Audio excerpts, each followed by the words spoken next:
ಇದು ಮಧ್ಯಾಹ್ನ ಮಲ್ಲಿಗೆ ಹೂವು ಅಂತಾರೆ ನೋಡಿ.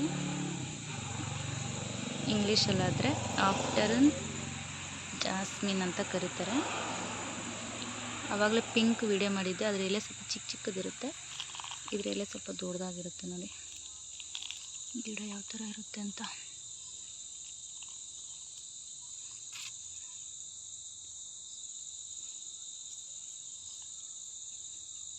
ಯಾವ ಥರ ಅಂತ ಹೂವು ಸೇಮ್ ನೋಡೋಕ್ಕೆ ಮಲ್ಲಿಗೆ ಹೂ ಥರ ಸ್ವಲ್ಪ ಕಾಣುತ್ತೆ, ಇಲ್ಲಾಂದರೆ ದಾಸವಾಳ ಹೂ ಥರ ಕಾಣುತ್ತೆ.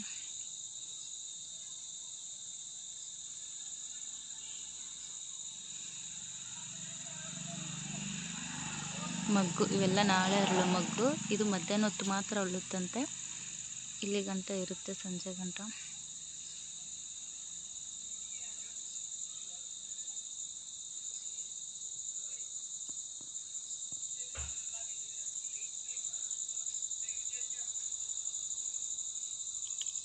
ನೋಡಿ ನಾಳೆ ಅರಳುತ್ತೆ.